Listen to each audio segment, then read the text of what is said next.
بسم اللہ الرحمن الرحیم۔ محترم ناظرین، اپنی اولاد کا صدقہ باقاعدگی سے اتارتے رہا کریں، کیونکہ ایک حاسد کی بری نظر برسوں کی کڑی محنت اور جی توڑ کوششوں کو پل بھر میں خاک میں ملا دیتی ہے۔ ایک حسد سے بھری آنکھ معصوم بچے کی مسکراہٹوں اور خوشیوں کا گلا گھونٹ کر رکھ دیتی ہے۔ اور جانتے ہو ایسا کیوں ہوتا ہے؟ اس کی بنیادی وجہ یہ ہے کہ بچوں کو نظر بد بہت جلد اور بہت گہرا اثر کرتی ہے۔ اس لیے میں ایک بار پھر تاکید کر رہا ہوں کہ اپنی اولاد کا صدقہ اتارنے میں کبھی غفلت نہ برتیں۔ اب شاید آپ کے ذہن میں یہ سوال ابھر رہا ہو کہ بچوں کے لیے صدقہ کیسے دیا جائے، کب دیا جائے، کتنی مقدار میں ہو اور کس نیت کے ساتھ دینا چاہیے۔ اپنی اولاد کا صدقہ اتارنے کے مکمل طریقے اور اس کی گہری تفصیلات جاننے کے لیے اس ویڈیو کو اختتام تک لازمی دیکھیے گا۔ محترم ناظرین، کیا کبھی آپ نے ایک لمحہ رک کر یہ سوچا ہے کہ اگر اچانک آپ کے ہنستے کھیلتے بچے کی ہنسی غائب ہو جائے تو آپ پر کیا گزرے گی؟ وہ بچہ جو کل تک پورے گھر کی رونق اور چہل پہل کا مرکز تھا، اگر آج اچانک خاموش ہو کر اداسی کی دیوار بن جائے تو کیا ہوگا؟ اگر وہ ننھا سا وجود جس کی روشن پیشانی پر آپ کو کامیابی کی تحریر صاف لکھی دکھائی دیتی تھی، اچانک ناکامیوں کی گرد میں چھپ جائے تو آپ کیسا محسوس کریں گے؟ ذرا تصور کیجئے اس بچے کا جو اپنی کلاس میں ہمیشہ اول پوزیشن حاصل کرتا تھا اور جس کے رزلٹ دیکھ کر دنیا حیران رہ جاتی تھی، جس کی ذہانت کی مثالیں دور دور تک دی جاتی تھیں۔ اگر دفعتاً اس کی تعلیمی کارکردگی گر جائے، اس کی توجہ بکھر جائے اور اس کا خود اعتمادی کا ستون ٹوٹ جائے تو آپ کے دل پر کیا بیتے گی؟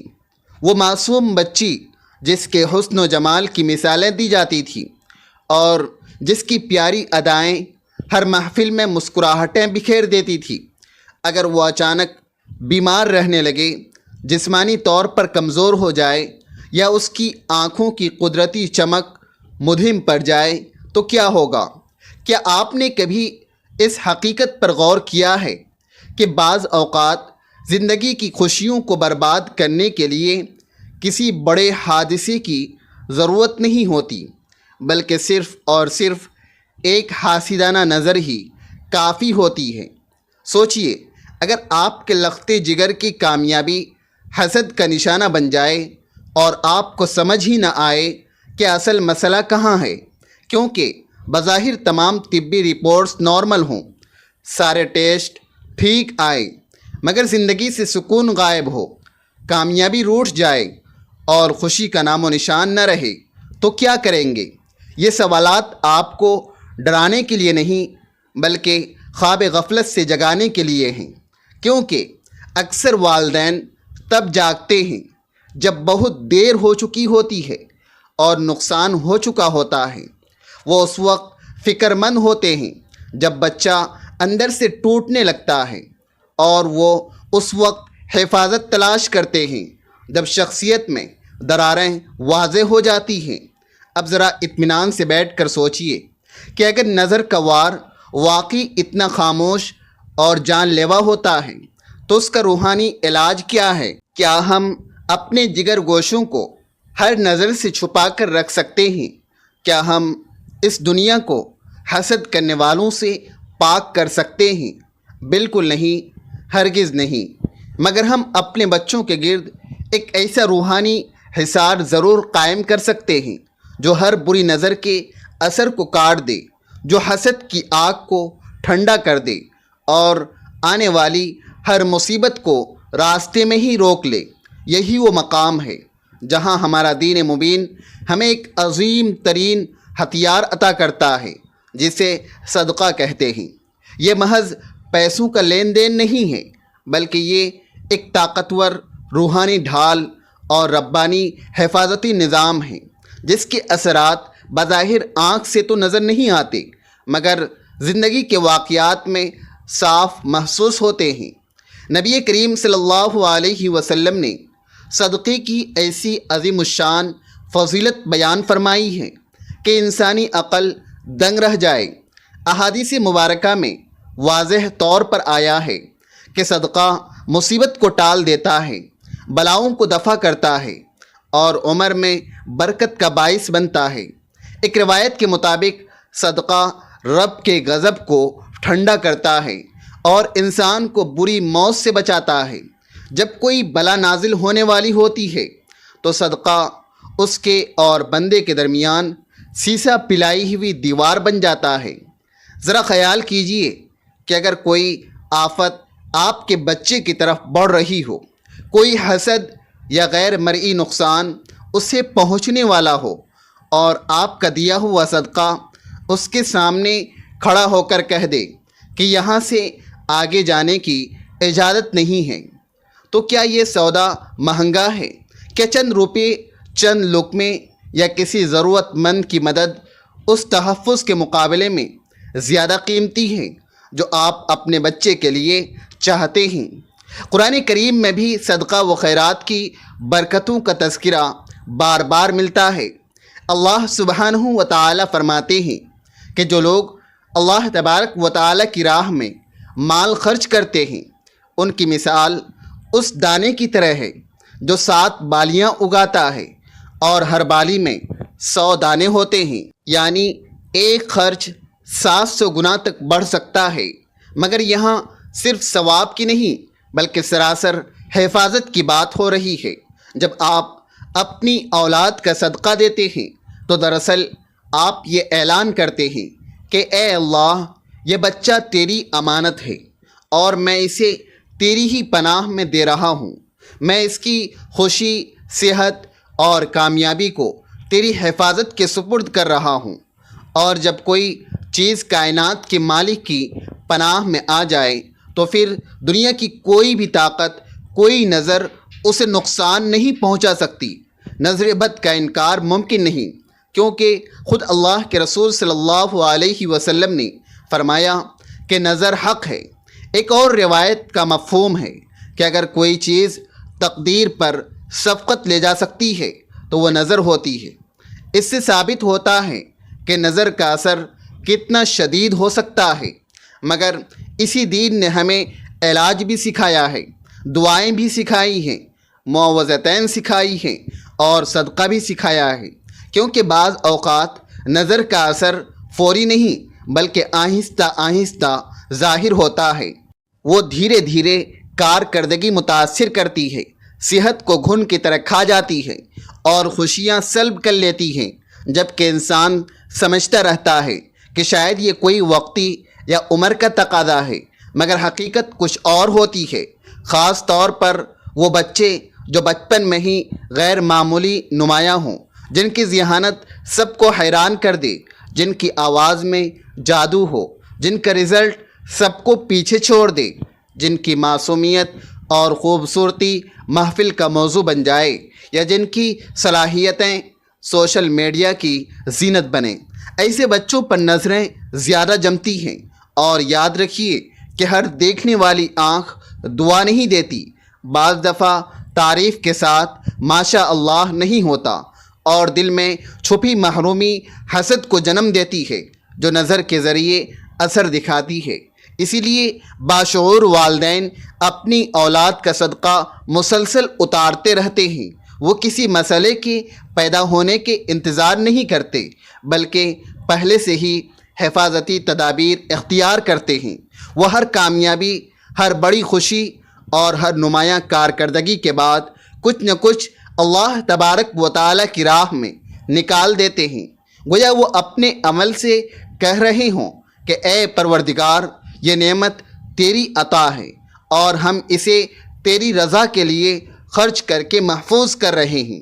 صدقہ صرف نقدی دینے کا نام نہیں ہے بلکہ یہ نیت اور جذبے کا معاملہ ہے۔ آپ کھانا کھلا سکتے ہیں، کسی نادار بچے کی فیس بھر سکتے ہیں، کسی مریض کی دوا کا بندوبست کر سکتے ہیں، کسی یتیم کے سر پر شفقت کا ہاتھ رکھ سکتے ہیں یا پھر پرندوں کو دانہ ڈال سکتے ہیں۔ اصل بات یہ ہے کہ دل میں یہ پختہ ارادہ ہو کہ یا اللہ، میں یہ عمل اپنی اولاد کی حفاظت، نظر بد سے بچاؤ اور ہر چھپی ہوئی بلا سے نجات کے لیے کر رہا ہوں۔ یقین مانیے، جب اس پختہ یقین کے ساتھ صدقہ دیا جاتا ہے تو اس کے ثمرات صرف آخرت میں ہی نہیں بلکہ اسی دنیا میں محسوس ہوتے ہیں۔ اب سوال یہ پیدا ہوتا ہے کہ اولاد کا صدقہ کیسے، کب اور کتنی بار دیا جائے؟ یاد رکھیے، صدقہ کوئی جادوئی عمل نہیں ہے بلکہ ایک مستقل روحانی حکمت عملی ہے۔ یہ وقتی جذبہ نہیں ہے بلکہ شعوری حفاظت کا نظام ہے۔ عقل مند والدین انتظار نہیں کرتے کہ بچہ بیمار ہو یا پریشانی آئے تو صدقہ دیں، بلکہ وہ باقاعدگی سے اور ہر خوشی کے موقع پر اسے اپنا معمول بناتے ہیں۔ سب سے پہلے اپنی نیت درست کیجیے اور دل میں یہ تصور لائیے کہ یا اللہ، یہ اولاد تیری دی ہوئی نعمت ہے جسے میں تیری پناہ میں دیتا ہوں۔ جب بھی آپ کسی مستحق کی مدد کریں یا راشن دیں تو اس لمحے اپنے بچے کا تصور ضرور کریں اور کہیں کہ یا اللہ، اسے میری اولاد کے لیے ڈھال بنا دے۔ یہ بات زبان سے کہنا ضروری نہیں ہے، دل کا ارادہ ہی کافی ہے، مگر اس میں یقین کی طاقت ہونی چاہیے، کیونکہ بغیر یقین کے عمل محض ایک رسم بن جاتا ہے۔ صدقہ دینے کی کوئی خاص گنتی مقرر نہیں ہے، مگر استقامت اور باقاعدگی ضروری ہے۔ ہفتے میں ایک بار یا مہینے میں ایک بار یا کم از کم ہر بڑی خوشی پر لازمی کچھ نہ کچھ نکالیں۔ مثال کے طور پر اگر بچے کا رزلٹ اچھا آئے یا وہ کسی مقابلے میں جیت جائے تو اسی وقت شکرانے کے طور پر صدقہ دیں، تاکہ خوشی کے ساتھ ساتھ حفاظت کا عنصر بھی شامل ہو جائے۔ بزرگوں کا تو یہ معمول تھا کہ وہ ہر صبح تھوڑا سا صدقہ دے کر دن کا آغاز کرتے تھے تاکہ پورا خاندان اللہ تبارک و تعالیٰ کی امان میں رہے۔ آپ بھی یہ معمول اپنا سکتے ہیں، خواہ وہ رقم بہت معمولی ہی کیوں نہ ہو۔ نظر بد سے بچاؤ کے لیے صدقہ کے ساتھ ساتھ مسنون دعائیں بھی ناگزیر ہیں۔ نبی کریم صلی اللہ علیہ وسلم نے حضرت حسن اور حسین رضی اللہ عنہما کے لیے کلمات پناہ پڑھا کرتے تھے، اس لیے معوذتین، سورۃ الفلق اور سورۃ الناس اور آیت الکرسی پڑھ کر بچوں پر دم کرنا سنت نبوی ہے، مگر یہ اعمال تبھی اثر دکھاتے ہیں جب دل غفلت سے پاک ہو اور یقین سے لبریز ہو۔ ایک اور سنہری اصول یہ ہے کہ اولاد کی ہر کامیابی کو ہر جگہ اور ہر ایک کے سامنے نمایاں کرنا ضروری نہیں ہے۔ بعض اوقات خاموشی ہی سب سے بڑی حفاظت ہوتی ہے۔ ہر آنکھ نعمت کو برداشت نہیں کر سکتی، اس لیے احتیاط بھی صدقے کا ایک حصہ ہے۔ اگر خدا نخواستہ آپ کو محسوس ہو کہ بچہ نظر کا شکار ہو چکا ہے تو گھبرانے کے بجائے صدقہ ادا کریں، دعاؤں کی کثرت کریں اور گھر میں قرآن کریم کی تلاوت کا ماحول بنائیں، کیونکہ اللہ تبارک و تعالیٰ کی حفاظت ہر شر سے زیادہ طاقتور ہے۔ اپنی اولاد کا صدقہ اتارنے کو محض ایک وقتی رد عمل نہیں بلکہ زندگی کا مستقل معمول بنائیں۔ جیسے آپ انہیں بہترین خوراک، لباس اور تعلیم دیتے ہیں، ویسے ہی انہیں یہ روحانی تحفظ بھی فراہم کریں، کیونکہ یہ دنیا نظروں اور حسد کا میدان بھی ہے اور یہاں وہی محفوظ رہتا ہے جو اپنی خوشیوں کو اللہ تبارک و تعالیٰ کے سپرد کر دیتا ہے۔ اگر آپ آج سے یہ تہیہ کر لیں کہ ہر کامیابی کے ساتھ ساتھ صدقہ اور ہر خوشی کے ساتھ دعا کو جوڑ دیں گے تو بے شمار بلائیں راستے میں ہی دم توڑ دیں گی۔ اب فیصلہ آپ کے ہاتھ میں ہے کہ آپ نقصان کا انتظار کرتے ہیں یا پہلے سے اللہ تبارک و تعالیٰ کی پناہ کی ڈھال تھام لیتے ہیں، اور دانش مند وہی ہے جو ڈھال پہلے تھام لے۔ ناظرین، ویڈیو اچھی لگے تو ویڈیو کو لائک کریں، شیئر کریں اور چینل کو سبسکرائب کرنا نہ بھولیں۔ ناظرین، کمنٹ باکس میں اللہ تبارک و تعالیٰ کے 99 ناموں میں سے کوئی ایک نام ضرور ٹائپ کریں۔ ملتے ہیں اگلے ویڈیو میں۔ اللہ حافظ۔